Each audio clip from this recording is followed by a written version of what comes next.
Welcome, everybody.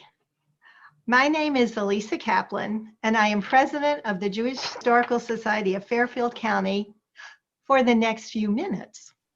Thank you for coming out on this beautiful day. I'm going to jump in here so that I can introduce our program, Remembering the Triangle Shirtwaist Factory Fire. We have several parts of the program. Dr. Laura Ping will be speaking.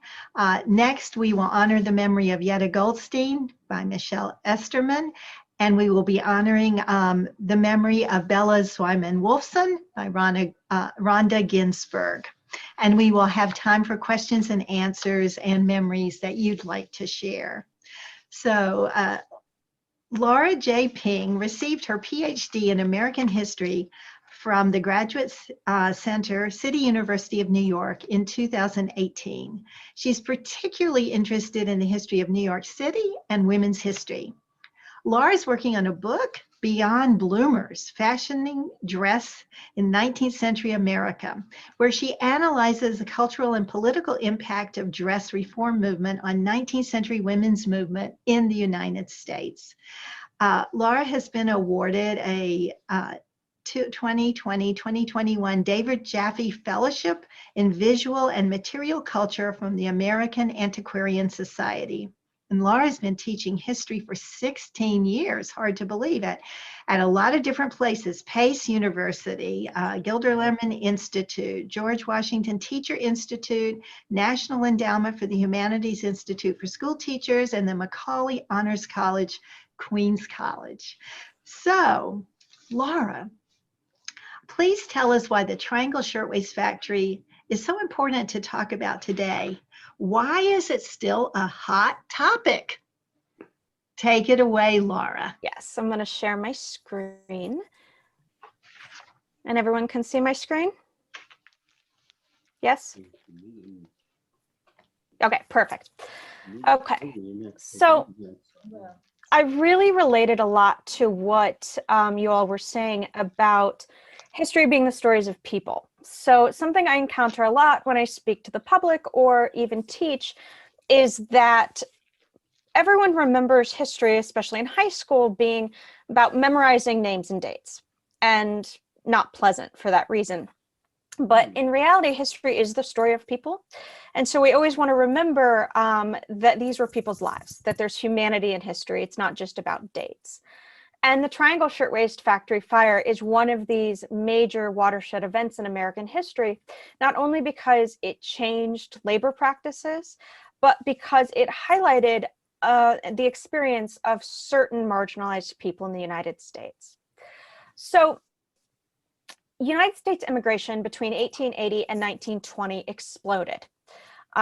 Due to persecution in Europe and economic depressions, 20 million immigrants from Central, Eastern, and Southern Europe came to the United States.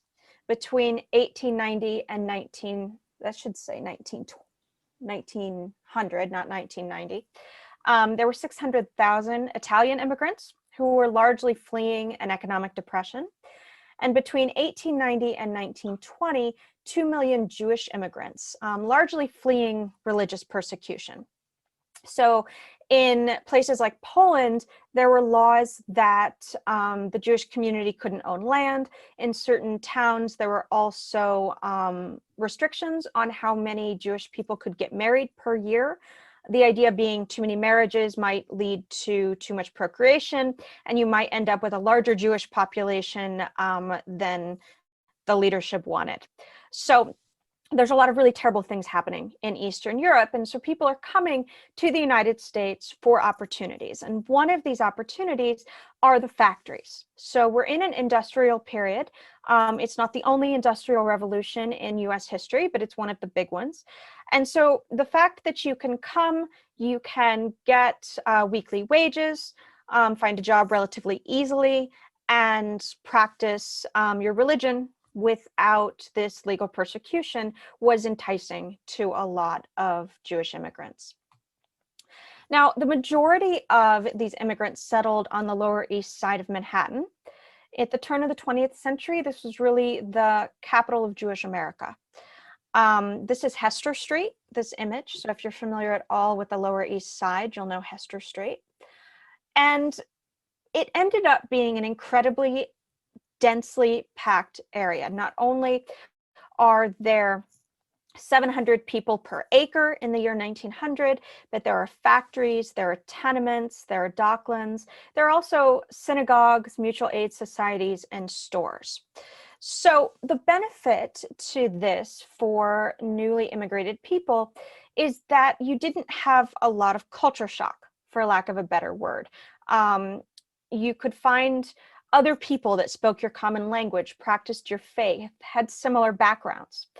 Now, the Jewish community are not the only ones immigrating to Lower East Side at this time. As I said, there are Italian immigrants, and there are also Chinese immigrants.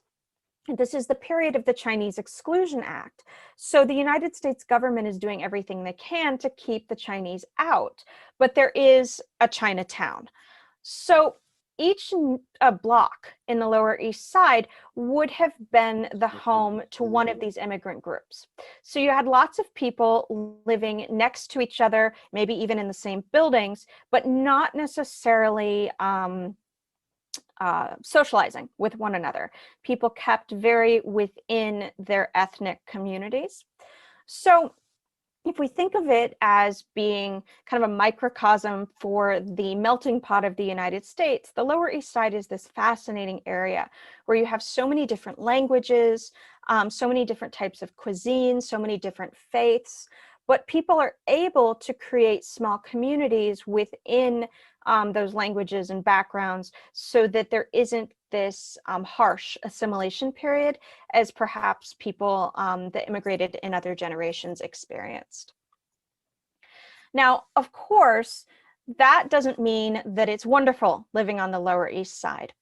The tenements, which would be like very small apartments, were incredibly overcrowded.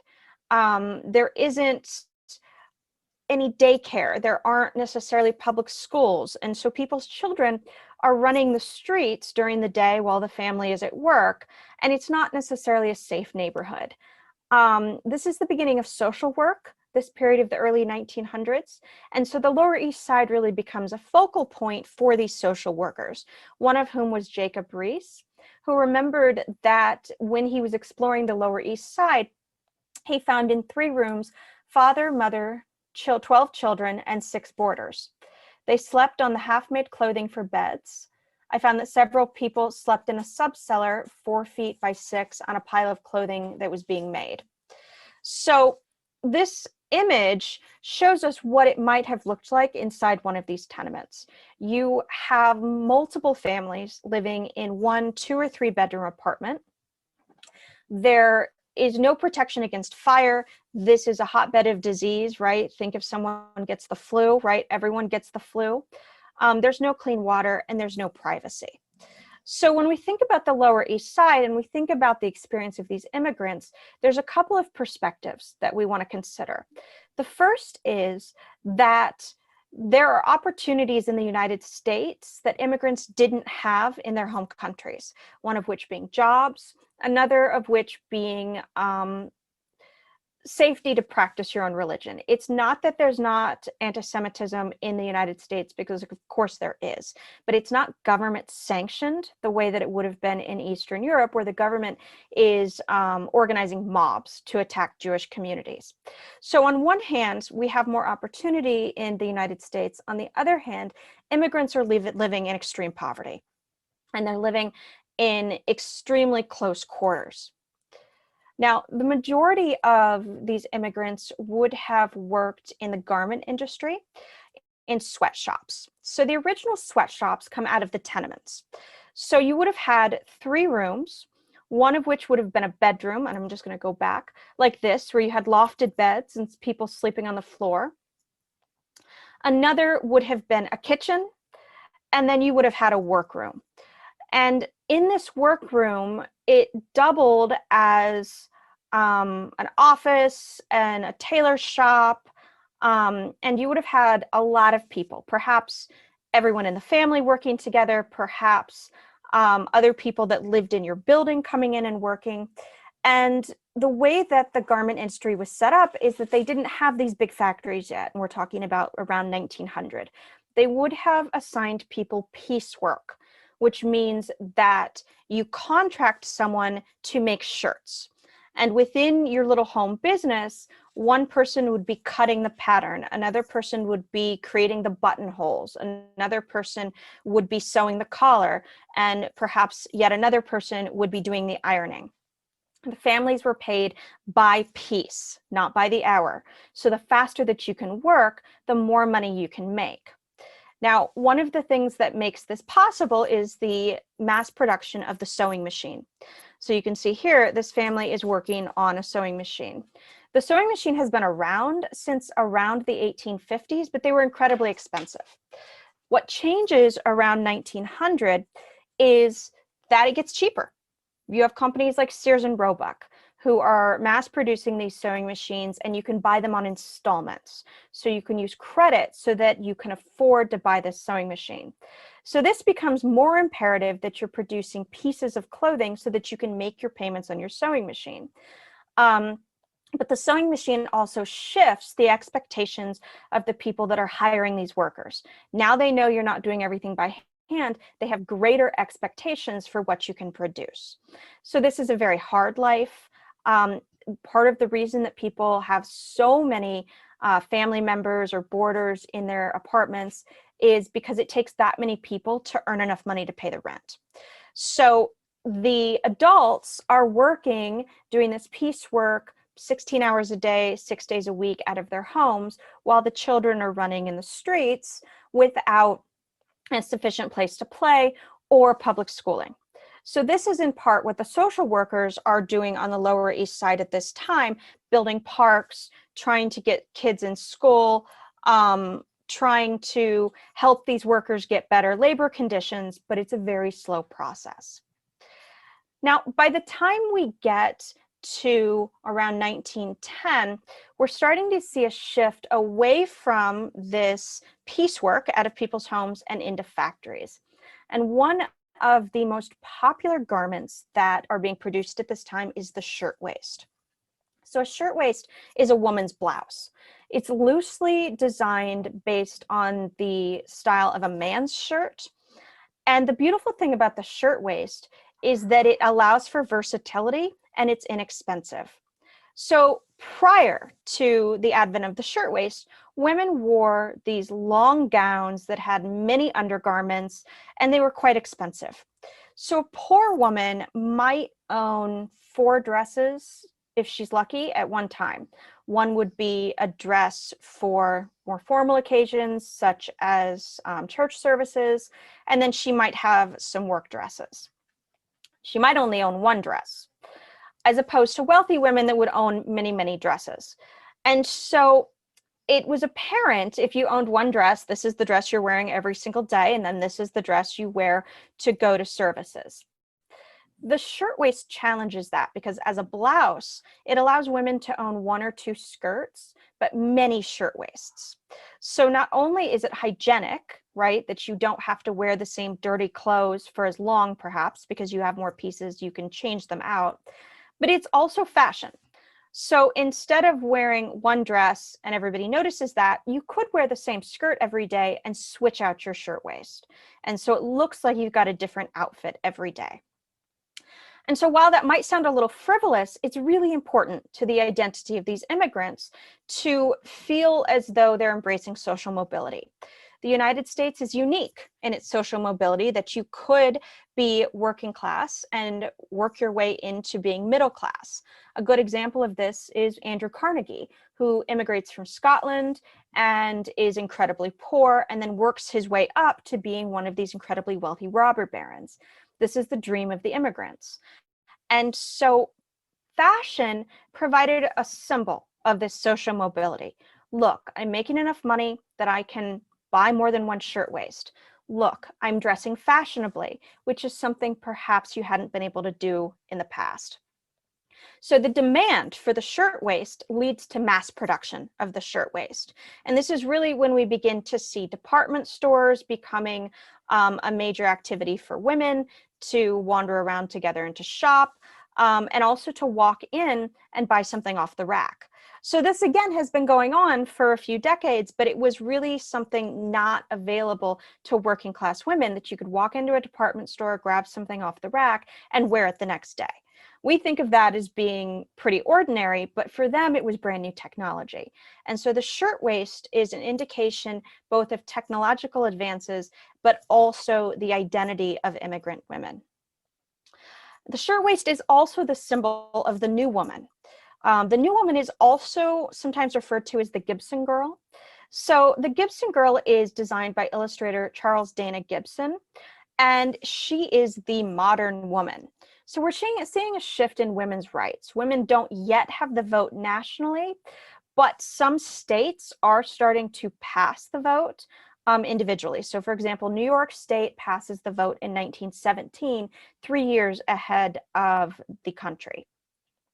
The Gibson girl represents someone who doesn't ascribe to Victorian notions and sensibilities. She puts off getting married. She perhaps goes to college. She works a job.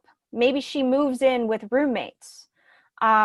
She wears a shirtwaist and she rides a bicycle. So there's a lot of independence behind the image of the new woman and the Gibson girl. And so again, this is fueling the popularity of the shirtwaist. Now, all of this demand for shirtwaists results in the garment industry seeking to meet this demand. And so one of these factories was the Triangle Shirtwaist Factory. They primarily hired recent Italian and Jewish immigrant women. Some men worked there, but primarily women. These women were as young as 14 years old. So we see again where labor laws were different back then, that you didn't have child labor laws like you do today. You obviously didn't have hours. Right now, a 14-year-old can only work a few hours at a time. Not the case in this time period.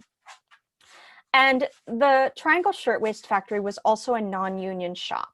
So this is a period when we see a lot of union activity. People are campaigning for things like the 10-hour workday. They're campaigning for more money. They're campaigning for safer working conditions. But primarily these unions are white male-run unions. And these immigrants are very vulnerable to bosses that aren't open to union activity. Honestly, I don't know if any of the owners of factories would have supported union activity, but certainly these young women who could have easily been fired, who were concerned about their immigration status, would have been more vulnerable to bosses saying, no, you're not allowed to unionize. Now, that doesn't stop everyone, because some of the women working at the Triangle Shirtwaist Factory did join the International Ladies Garment Workers Union. This would have been very radical of them. It would have been very progressive, and it would have opened them up for criticism, perhaps violence, arrest. So to join a union at this time was something very brave. Now, the Triangle Shirtwaist Factory was located in the Ash Building at 2329 Washington Place. So this building's still there. It's just off of Washington Square Park on the west side. It's part of NYU now, so now it's the Brown Building. But you see they do have a plaque, as I've posted here, that commemorates the Triangle Shirtwaist Factory. And so the factory itself would have been on the 8th, 9th, and 10th floors, so the very top floors of this building. So Greenwich Village would have been a slightly more upscale neighborhood, still lots of factories, but you've got some upper class people that have moved to Greenwich Village to escape really the kind of the disease and the overcrowding of the Lower East Side. The really wealthy are now living on the Upper East Side because Central Park, which was finished in 1876, is enticing people because of the view. But these women would not have lived near the factory. Typically, they would have lived on the Lower East Side in these tenements, in these slums, and then traveled to Greenwich Village to go to work. So this is a photograph of the Triangle Shirtwaist Factory. You can see that the women would have worked very close together. You can see that they're working on machines. one of the things that factory owners encouraged for the garment industry was for women to own their own sewing machine. So this tells us something again about labor practices of the era, that they're not providing their workers with sewing machines, they're expecting them to own their own, which would have also involved carrying it back and forth from work every day. And these things were incredibly heavy. If you've ever had a chance to try to lift one of these old Singers, they're cast iron, so they're heavy. So again, they're not being provided with adequate tools. They're expected to provide their own tools. They're working in very, very close conditions. They would have earned $3 a week, which is not very much money. Of course, men would have earned about twice that. And many of these women were afraid to join unions. Their immigration status made them feel vulnerable. Their income was likely integral to their family's comfort and ability to keep their housing. So someone losing their job would have been really detrimental to the security of the family. But the factory owners also did everything they could do to discourage women from joining unions. So in 1909, the women of the Triangle Shirtwaist Factory actually walk out. They walk off the job, they try to go on strike, and the bosses hire these thugs to attack these women and physically intimidate them so they go back to work. And this is a pretty common practice of this time, this union busting, where you hire, I suppose they would be considered security guards, but really they came in with baseball bats and were told to, don't hold back if it comes to breaking up these union strikes. So a lot of this union activity is being fueled by the International Ladies Garment Workers Union. Their major agenda was to fight for better working conditions and protective legislation. In 1909 to 1910, they led the uprising of 20,000, which was specifically a strike geared at women working in the shirtwaist industry. The Triangle is not the only factory, obviously, producing shirtwaists in New York City. And so they're directly addressing their union activity to the women in this element of the garment industry. And as I said, in 1909, 400 employees walk out of the Triangle Shirtwaist Factory. So these women are aware, right? They're participating in unions, but they're being discouraged by their bosses who are hiring thugs to intimidate them. But they're also aware of their working conditions. Having a job for these women is not feminist. So if we think of middle-class American-born white women who might have said, well, I went to college and now I've decided I'm going to be a teacher, that could be considered feminist, right? Because you don't have to work, but you're choosing to work and you're choosing to challenge traditional gender roles. For immigrant women, especially these lower-class women, this is a necessity, right? They don't enjoy the privilege of being able to say, my father will take care of us or my husband will take care of us. They had to work if they wanted to eat. So when we think of feminism during this period, we want to very much be clear on labor and who has power in their labor and who doesn't, and how that's divided by both ethnicity, nationality, and social class. What is feminist about this period are the women that then decided that they didn't need to work in these less than ideal conditions, and they were in fact going to protest these conditions. One of these women was Clara Lemlich, who was the leader of the uprising of 20,000. She was very successful in helping to rally these Jewish immigrant women, because instead of standing up and speaking in a general sense to a large crowd, as many of these union activists did, she got up and spoke in Yiddish and called for action. So one of the reasons that they're having a problem organizing is they have women who are Italian, they have women that are Jewish, maybe some Irish women, maybe some American-born women, and they're speaking to them all at the same level in the same way. And these women don't have the same concerns. They also don't all speak the same language. And so for Clara Lemlich to get up and know her audience and speak to her audience, both in an impassioned way, but in Yiddish, which very much said to them, I'm one of you, I understand your trials and tribulations, it really inspired a lot of people. And it's Clara Lemlich who is supporting the Triangle Shirtwaist Factory strike, even though the women are very much being intimidated away from striking. Clara Lemlich does not work at the Triangle Factory. She, however, does have a cousin who does. And so she remembers later, she's very moved by the fire because she's been working with these women to try to unionize. And once the fire's over, she is left searching morgues, looking for her cousin who's missing. And when she's finished searching and hasn't found her cousin, she remembers just sitting down and laughing hysterically because she's so relieved. So the fire itself happens on Saturday, March 25th, 1911.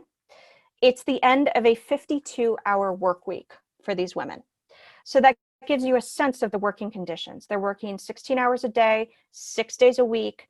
The only day they get off is Sunday, which you can then see is a very Christian-oriented system, right? Because they're not considering the Sabbath on Saturday for their Jewish employees, but they're also not considering the amount of rest that a person needs to work that many days. I can't even imagine that many hours in a week on a regular basis and being 14 or 15 years old. On that day, there are 600 workers in the building. The fire breaks out on the top floors. So remember, the Triangle Shirtwaist Factory is on the floors 8, 9, and 10 of the Asher building. The owners had locked the fire escapes and the exit doors. So there is one fire escape. And perhaps you noticed when I showed the photograph of the Triangle women working, there was actually a sign for a fire escape. There's one fire escape. It ends up collapsing. And all of the exit doors are locked because the owners didn't want women taking breaks. They didn't want them taking smoke breaks. They didn't want them taking longer lunches. They were also afraid that these women would steal. And so by locking them in, they believed they were ensuring more workplace productivity. So once the fire escape collapses, these women are completely stuck in the building. The firefighters do show up, but their ladders won't reach beyond the 7th floor. So you have women that are caught on these upper floors. The elevator is working, but you can only take so many people down at a time. And eventually the elevator does collapse and over 30 people are found dead in the elevator shaft. Other women start jumping to their deaths. Now the firefighters have nets on the sidewalk, so they're anticipating this jumping, but they're not anticipating the amount of people jumping. And so the nets also rip because they can't hold all of the people. The fire lasts for roughly an hour and a half, and in that time, 146 workers died, majority of them young women. The youngest was 14.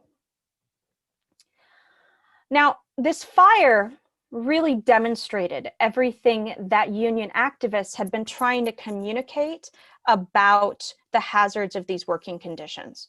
The lighting was kept very dim at the Triangle Factory. The doors were locked during business hours so that women didn't have a choice but to stay at their machines. And prior to 1911, the factory had already experienced 2 fires, and yet the owners had resisted installing sprinklers. So the legacy of the Triangle Shirtwaist Factory is very related to the working conditions we enjoy today. The city is outraged and appalled by this tragedy, partially because people have no way to identify their loved ones who are badly burned or badly mutilated from jumping out of windows. They're primarily identifying women by their shoes or by their jewelry, something that they were wearing that day that's indicative of who this might be. But it takes several days for everyone to be identified. There are photographs of these bodies laid out on the sidewalks waiting for family members to come identify them. And there are other photos of women laying in rows in coffins in the morgue waiting for their families to come identify them. Now, the National Women's Trade Union League is enraged. Obviously, this is exactly the kind of thing they've been trying to prevent. And so they send questionnaires about factory conditions through all of the local newspapers on the Lower East Side to get a response about what kinds of conditions people were working in. And they get hundreds of responses. And so the Women's Trade Union League is able to form a group called the Citizens Committee for Public Safety.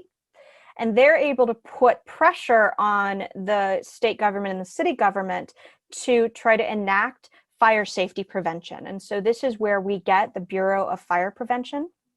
This is also where we get safety devices such as fireproof materials and stairwells, fire alarms, fire extinguishers, and fire hoses within buildings. The Triangle Shirtwaist Factory Fire also greatly inspired Rose Schneiderman, who was another union activist.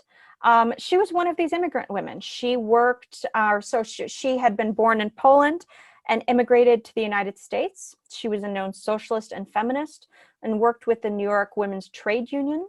It's Rose Schneiderman who coins the phrase bread and roses, which means that women should be able to work for something more than basic sustenance, right? You should be able to afford bread and roses. And so it's after the Triangle Shirtwaist Factory Fire that Rose Schneiderman really amps up her union activity and begins protesting unsafe work conditions. And she also uses this to help pass the 1917 New York referendum that gave women the right to vote.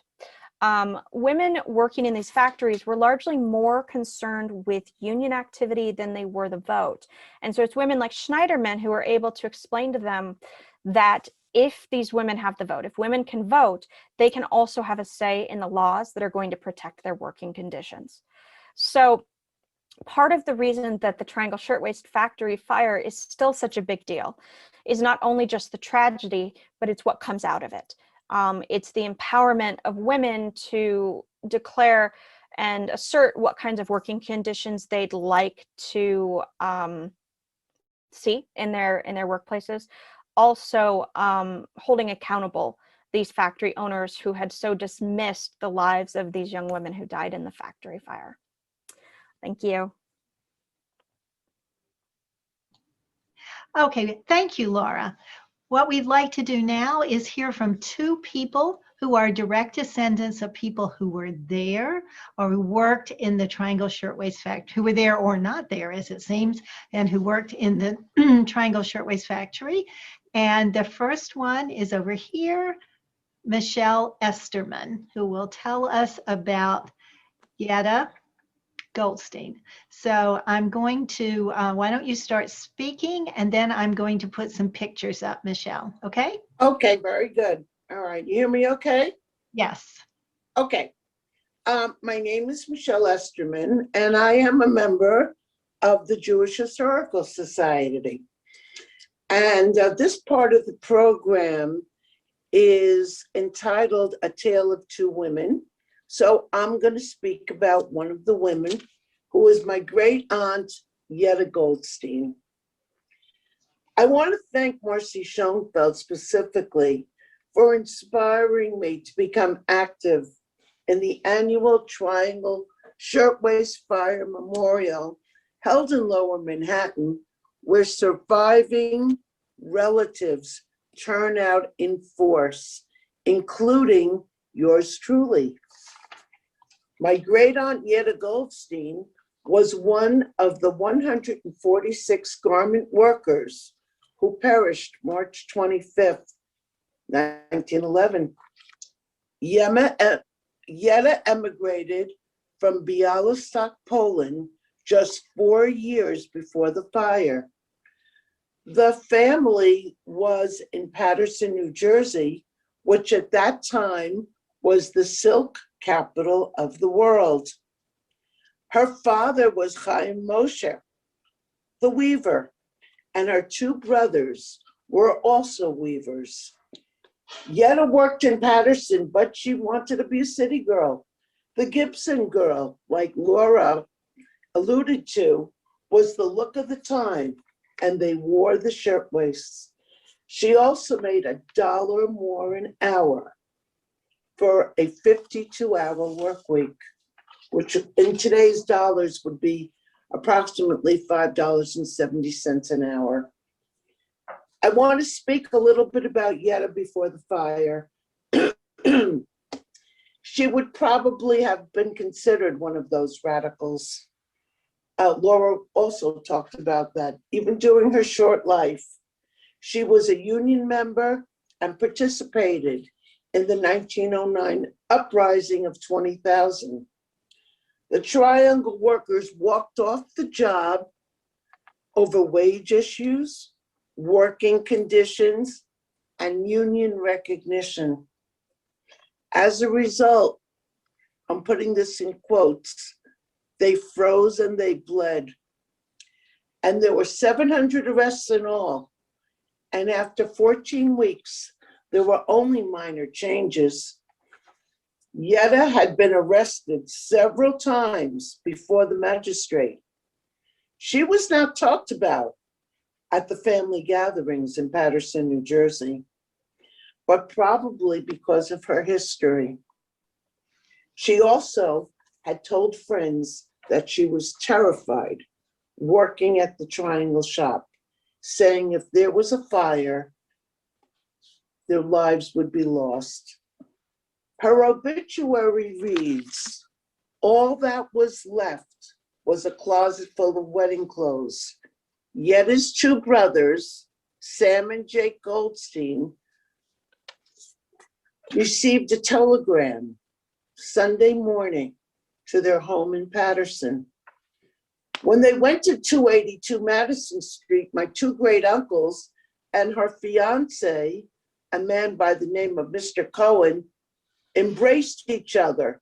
And one said, if only there was only a little bone left for us to identify her. They all started wailing, and with all the other neighbors on the 5th floor. Of course, a 5th floor walk up of the building. Sam grabbed a knife, but it was wrestled away. After going through the remains, she was eventually identified by her signet ring and her cuffed buttons. Her cause of death was asphyxiation. Later on, a friend who had survived the fire said, Yetta had gone back to get her things and missed the elevator. That person was never identified. On March 28th, the day that followed the fire, 3 days that followed the fire, Local 25 of the Shirtwaist Union, the WTUL, and the Workmen's Circle announced plans for a silent procession that would follow the unidentified bodies from the morgue to Mount Zion Cemetery in Maspeth, New Jersey. It's not there, okay. That answers Marcy's question because she wanted to know why wasn't she buried in Paterson. Okay, but every year since the 100th anniversary, I've been involved in the commemoration. And March of 2019 brought another project, the commemorative ribbon, to be embossed and draped over the memorial. This was an event held at Fashion Institute of Technology, where gigantic tables were set up and participants were able to personalize the ribbon. My contribution was a silk tie from the Paterson Mill, and my cousin, same relation to Yetta, contributed an embossed fabric with her name. The monument will eventually be erected on the site as what we had. There was a picture just now of the chalking. So, okay, thank you. And okay, anyone who wants to chalk information at the exact address where the victim lived, this is also done annually. So I searched for 282 Madison Street and I found the apartment, and outside, this is what I chalked. Yetta Goldstein, age 20, died Triangle Fire, March 25th, 1911. So I hope this has given you some personal insights into my Aunt Yetta. And that's what goes on every year, the commemoration. Okay. Thank you. Thank you. And now, before we have a chance for questions, I'm going to call on Rhonda Ginsberg to tell us about her grandmother. Okay, thank you, Elisa. So this one is a happiest story. My My grandmother, Bella Zwyman Wolfson, was born in Poland in 1896, and she was one of 13 children. And as was common at that time, some of the children started coming over. Her father came over. I think two older brothers came over to the US.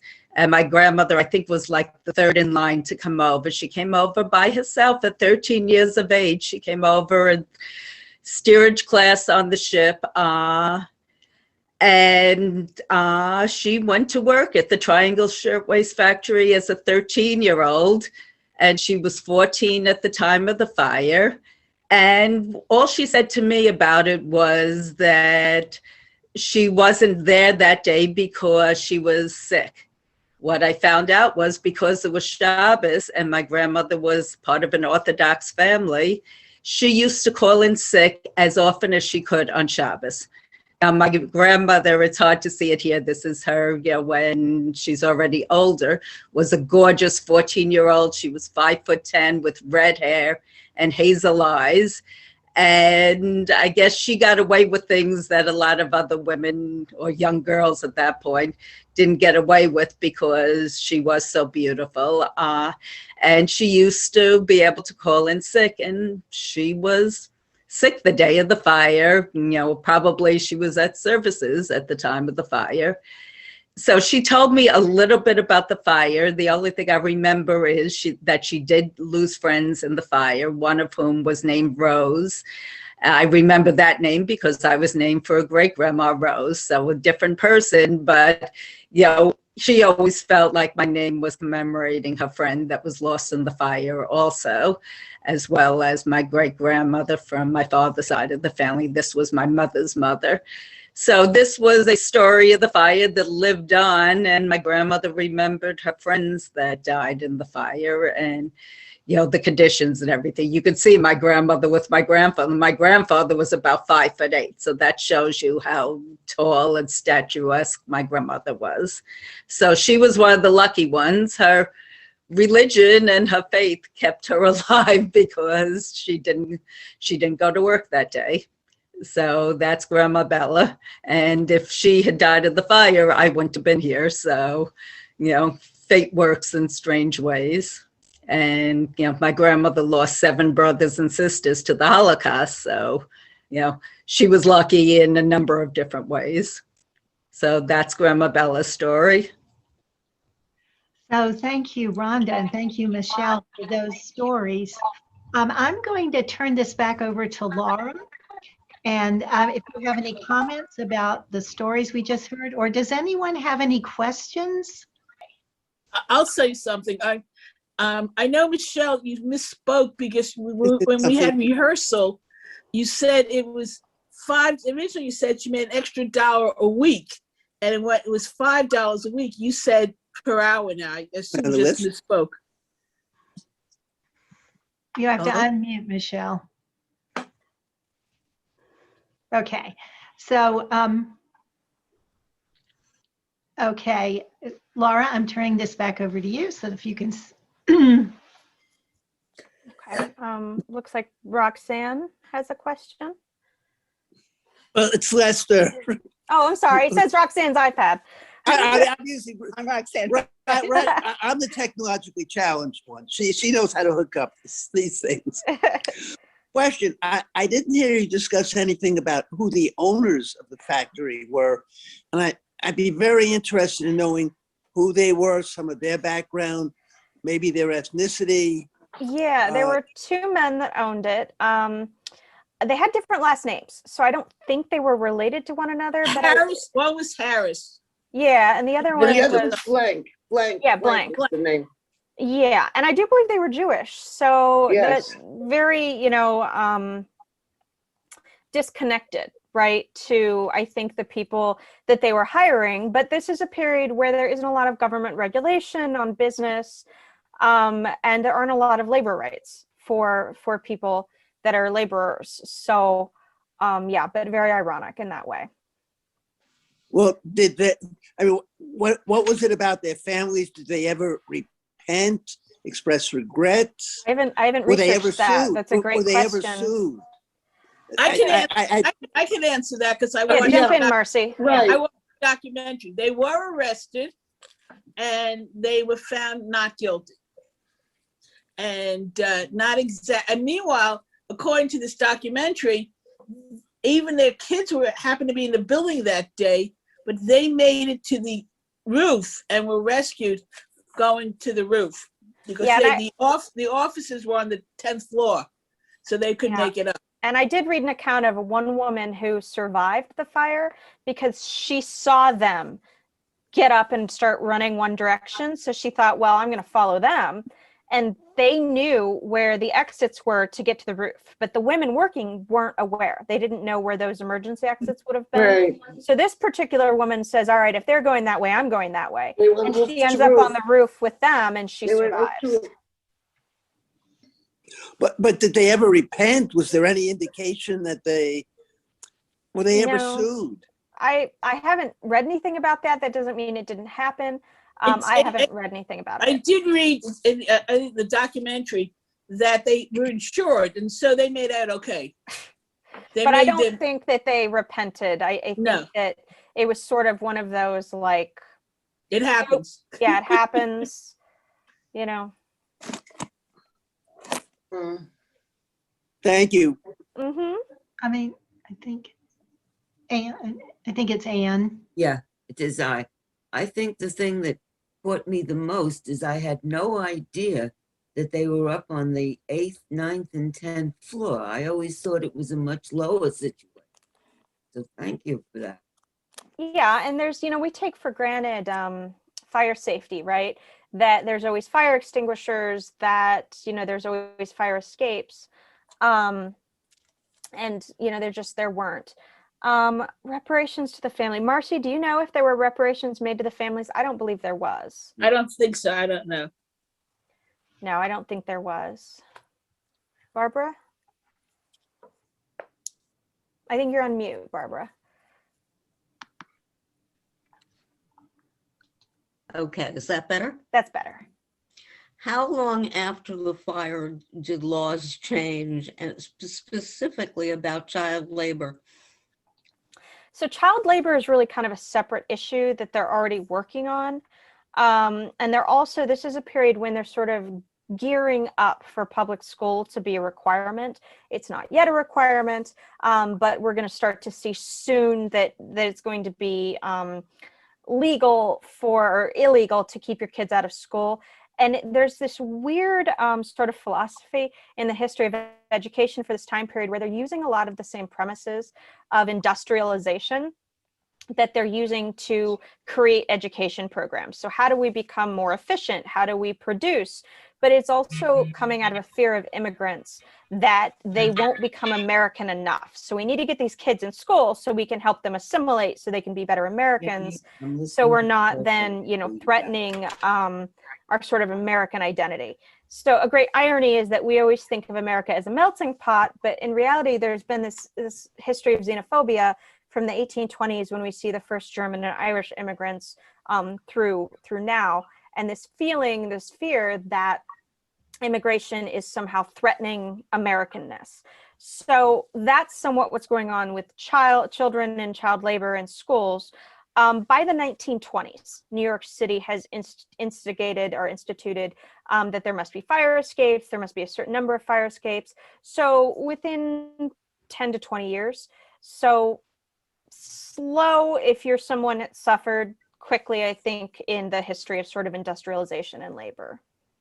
So why don't we take one more question, because our program has gone very long today. It's sort of like a Jewish holiday. It lasts for 2 days. Does anyone else have a question? Ask. Yes, I do, Alyssa. What do you think of the efficacy of the state and city unions as opposed to unionization when the National Labor Relations Act was passed in the 1930s? Wow, that's very specific. Can you say again? Yeah, what do you think of how effective the unions, the city and state unions in the 19 teens, 1920s were, as opposed to the National Labor Relations Act passed in the 1930s? You know, it's kind of two steps forward, one step back, right? Because this is even starting in the 1880s and 1890s, this union busting. So, you know, if you've heard of the Pinkerton detectives who were sort of PIs, they're also hired thugs who are going to, you know, like Andrew Carnegie's plants. Homestead, with, yeah, Homestead, right, with bricks and baseball bats and beating anybody that is striking and refusing to go to work. So there's definitely this legacy of violence.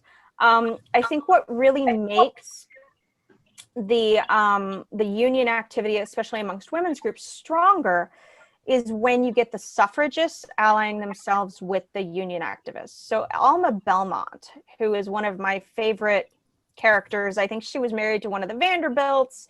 They get divorced because he's philandering. She takes a bunch of his money and then she gives it to the suffrage movement. She was known as, I can't remember what the term was, if it was like a fur coat activist, but Alma Belmont, who is this incredibly wealthy, privileged woman, goes down to the Lower East Side and starts talking to women like Rose Schneiderman, these labor activists, and saying, why aren't you guys suffragists? And the labor activists are saying, you know, that's not going to serve us. What we need is more immediate change in the factories. And Alma Belmont's able to say, well, but if you could vote, that could happen. And we have money. And if you support our movement, we'll support yours.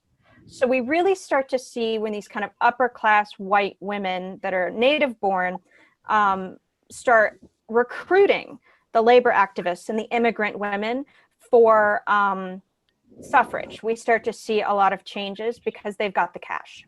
But they're also able to say to women like Rose Schneiderman, you know, we don't speak the language.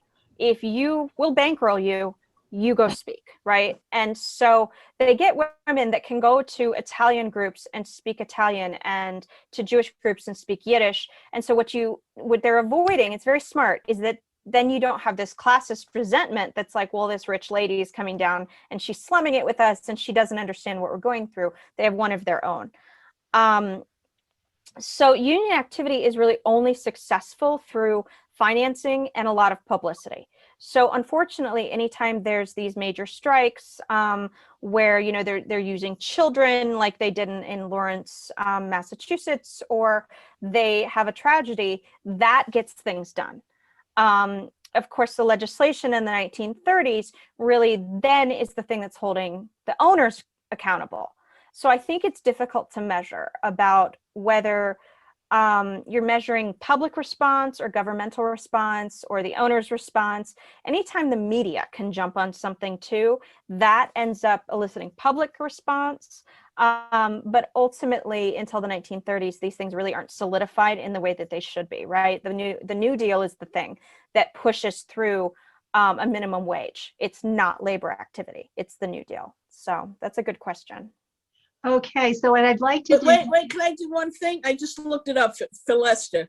Lester, they were found not guilty of first and second degree manslaughter, but were found liable of wrongful death during a subsequent civil suit in 1913, in which the plaintiffs were awarded compensation in the amount of $75 per deceased victim.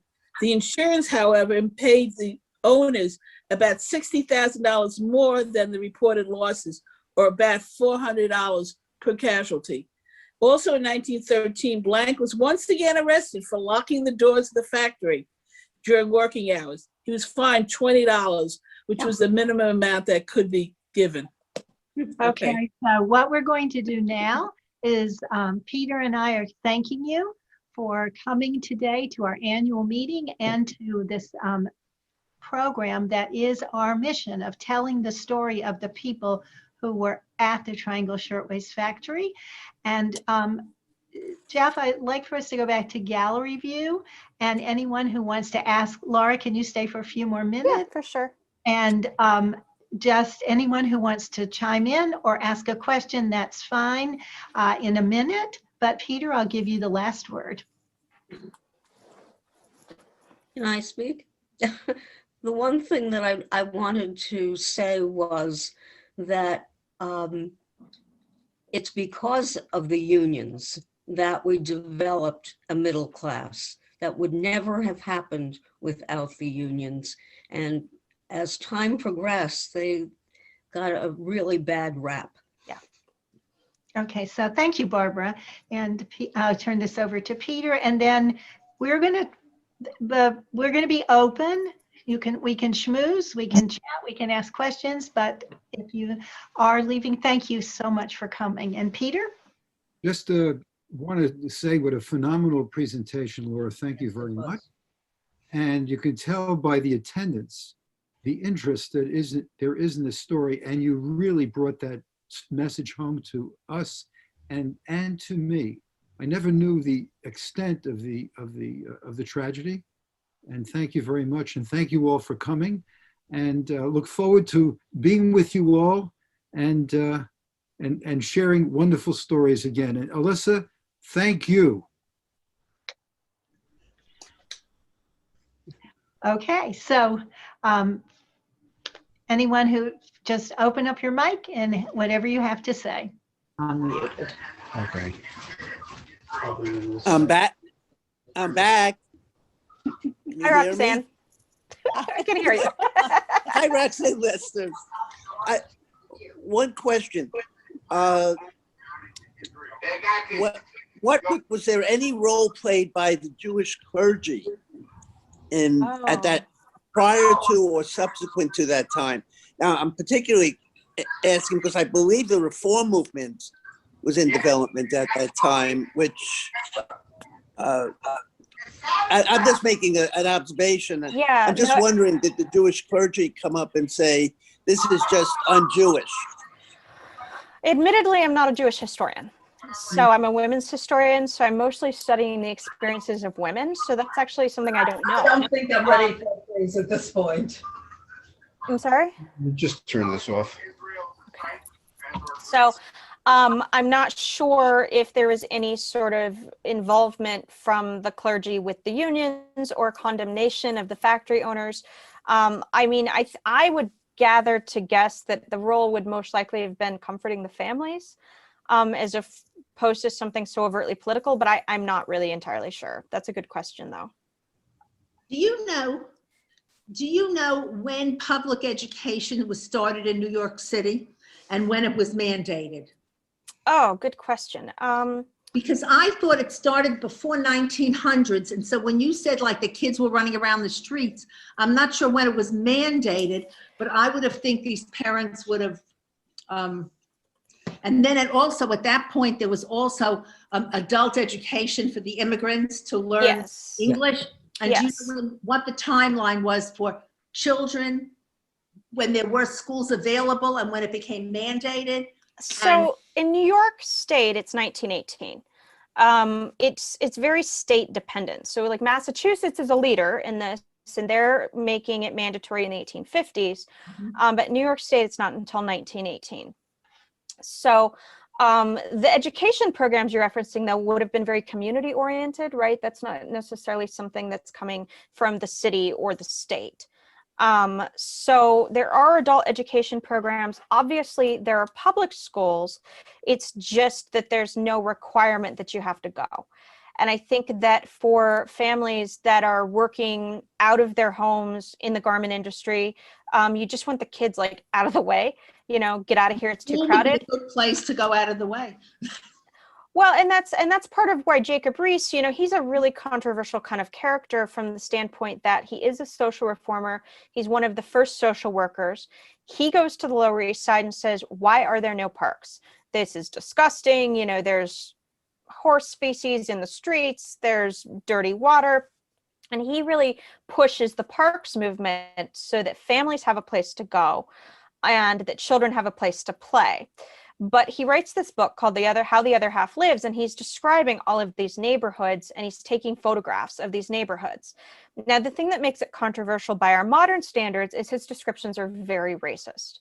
So the ways that he's describing being in Chinatown as opposed to an Italian block, as opposed to a Jewish block, he's describing people in a very stereotypical way. He's describing the way the language sounds very stereotypically. He's describing the food smells very stereotypically. But it's his book that really gets the attention of the city government, because for a lot of these officials, it's out of sight, out of mind. You don't go down there, and so you don't care. And when he publishes all of these photographs, people are then outraged that people would be living in this kind of squalor, and they put a lot of pressure on the government. And so Reese is able to get money to start building parks and start cleaning up the Lower East Side. Thank you. You know, I've been, my interest is in the gangsters and pirates and gangsters. But the gangsters that included Arnold Rothstein and Buchhalter all were involved in the garment industry and supposedly unionizing. And that was in the 20s and early 30s. Yeah. And they were collecting millions of dollars and not giving very much or caring very much for the people that they're working with. Right. Right. It's a period that, you know, is incredible business corruption, and not a lot of community support. And keep in mind, you know, this is prior to something like unemployment insurance, disability insurance. You get hurt on the job, that's your problem. That's one of the arguments the child labor activists are making, is that you've got 6-year-olds crawling in the gears of machines because they're small and they can fit. But if they lose an arm, that's not the owner's problem. And now you've got someone who's disabled, who is not from a comfortable economic situation, who's now going to have problems the whole rest of their life finding work. But, you know, one of the things too that's tragic about this time period is the way the disabled are treated, because there's no care in place for them. So a lot of the social services that we you know, we enjoy and we take for granted aren't present at this time. And so it is a political climate, right, and a business climate ripe for corruption, because no one's regulating anything.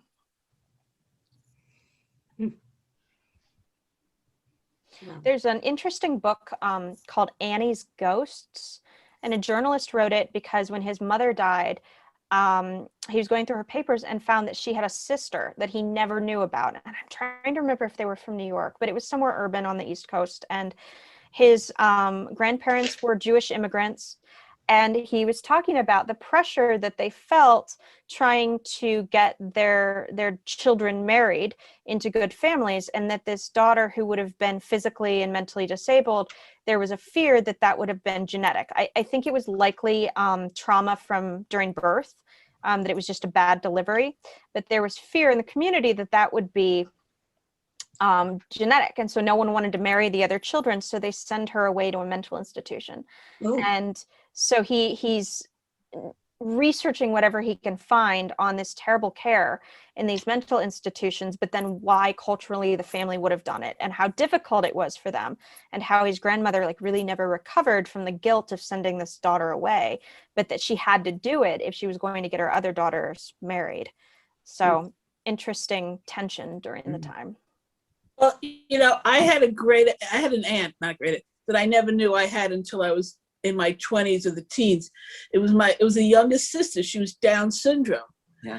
And it was actually the teacher who approached my other aunt and said, I want to speak to your mother, my grandmother, because she was afraid for her Sophie on the streets of New York. She was afraid she was very friendly, outgoing, that she would be attacked. So they wound up sending her to a school. And my grandparents in upstate New York. It was probably Westchester, but because they were fearful for her, it was not they were trying to get rid of her, right? But because it was on the streets of New York, it was just, you know, they were just afraid for her. Right, right. Other questions? Okay. Thank you so much. That was just wonderful. Good. Thank you, everybody. Thank you for having me. Thank you very much, Thank you, Laura. Laura, and everyone. Have a wonderful day. I'll Thank leave you. the Thank you. A Jeff, wonderful let's go to program.